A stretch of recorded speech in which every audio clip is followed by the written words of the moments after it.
Welcome back. Today we are going to talk about the Hidizs MS1 Galaxy, and we'll try to go through this one a little quicker.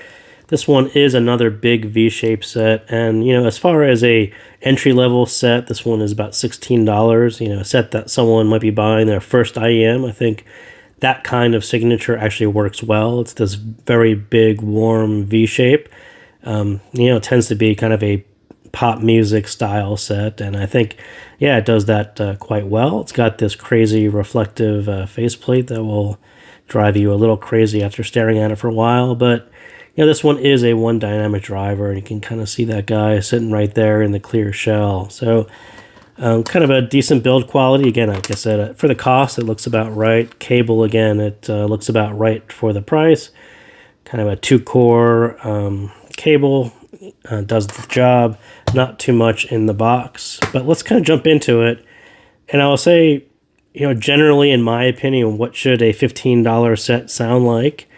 Either it should sound like the brand's house sound, or something like a BL03, this warm, bassy, fun, more of a natural sounding set. And I think MS1 is a little bit of both.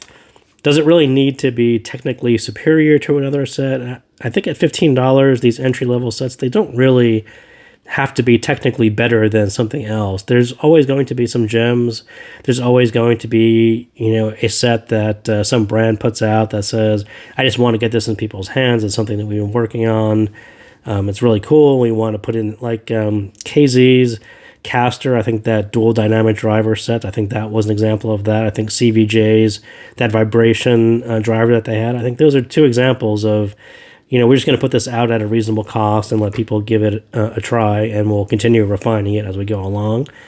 So those are kind of gems, and then there's just sets that are like the MS1, just meant to be enjoyed, and an introduction to the Hidizs portfolio of sets, and then they hope that you'll pick up an MP145, which I thought was actually a pretty cool planar set. So I think that's the general gist on $15 sets. If you have a lot of sets, I wouldn't necessarily look at too many $15 sets, because they're just not going to be better than your $30 or $40 sets. They tend to target either something special like I just talked about, or people who are just getting into the hobby. So pros on this one, I do think it is a warm, fun V-shaped set. And let's take a quick look at what's going on here.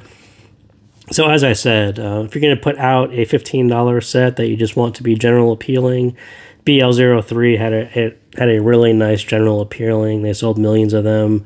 There's no shame in picking a signature that was reasonably close to BL03. So with Galaxy, you can kind of see they IV'd it out a little bit. They gave it even more mid-bass, and I think people said that BL03 had quite a bit of mid-bass. So you can kind of see where the Harman line is. You can kind of see where Galaxy is. You can kind of see how far this reaches into the mids. So a lot of the same complaints that you're going to get on BL03, how this is just a very warm bass bleeding right into the mids, and that gives you a thicker, richer, it's almost a more natural sound. But if you're looking for technical details and resolution, things like that, those kind of get clouded in here. For those of you who may have watched Caster yesterday, Caster had a bass that went kind of like this, so it actually hit about where Galaxy hits, about right here, and then they actually brought it down to the bass down here at 300. So they were really trying to clean up that little bit, that last bit into the mids, so don't carry as much bass bleed into the mids. That's what Caster tried to do, and you can kind of see 03 and Galaxy kind of take the same path of just, let's have really rich, nice sounding mids, and that's what they chose to do. Caster did something different, other sets do something different, but pretty typical. We're going to put a lot of bass into the mids and make it sound a little bit more fun, a little bit more natural, a little bit deeper.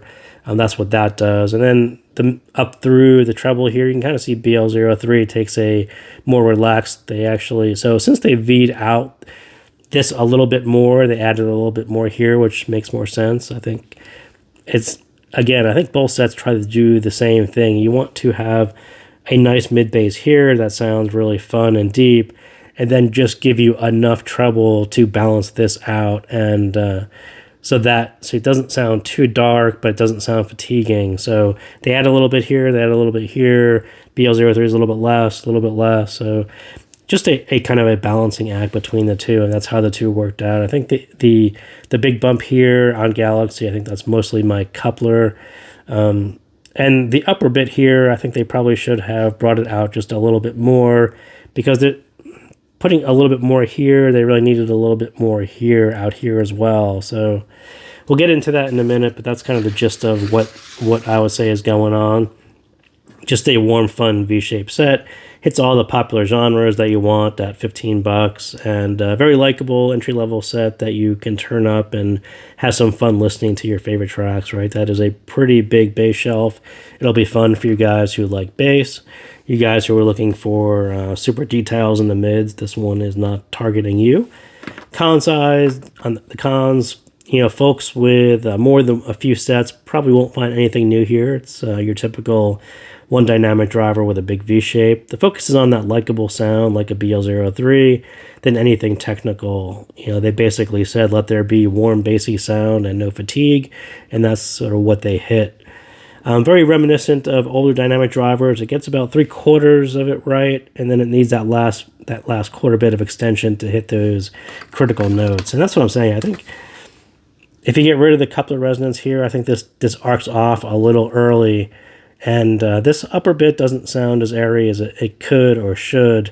So you end up with about, you know, one third and 2/3 and, you know, or maybe fourths. So 1/4 and half of it. And then there's another fourth here, 3/4 of it that sounds about right. And then this little quarter out there sounds a little lower than it could. But again, at $15 in entry-level set, no one's going to nitpick that except for reviewers, so we're not going to nitpick it too much, but that's essentially what's going on in the upper treble. Sound, it sounds more like a relaxed V than it looks because of that 8K. It's not quite that high. As I said, it's a little more relaxed than it looks. The bass, you know, it just has a really big presence, no different than BL03. It's not a bass head style set. It really has that long arc all the way into the mids, so it just carries a lot of energy right into the mids.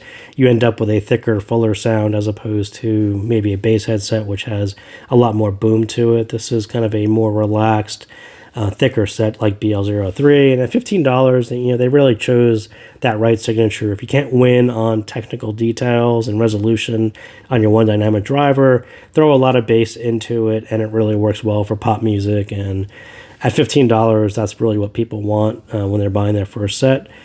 The mids, again, kind of an entry-level set, so make it sound very reasonable, or reasonably natural with no fatigue, and I think they hit that mark. If you're looking for details, they have more upscale sets for that. This one is not the one for that.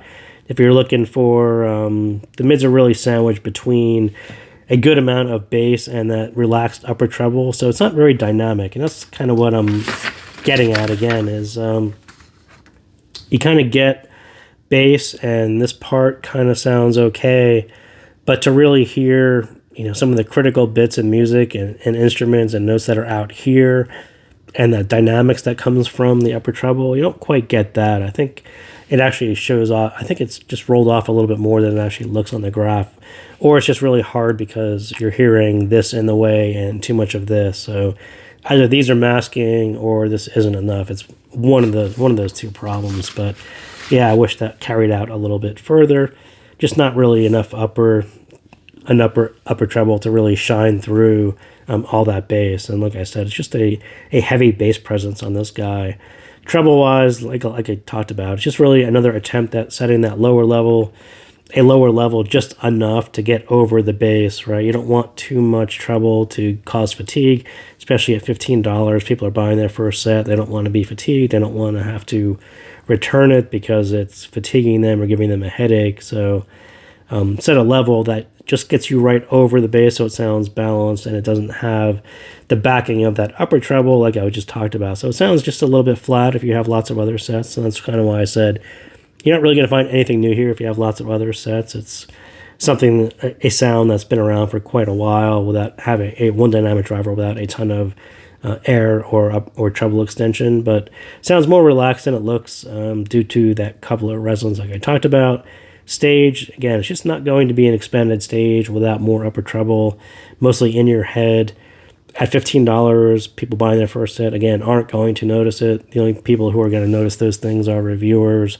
So I pointed it out, but yeah, people buying their first set, their first entry into Hidizs' portfolio sets aren't going to pick that out. But that's what I got in MS1. So thank you guys again for tuning in, and I will see you next time.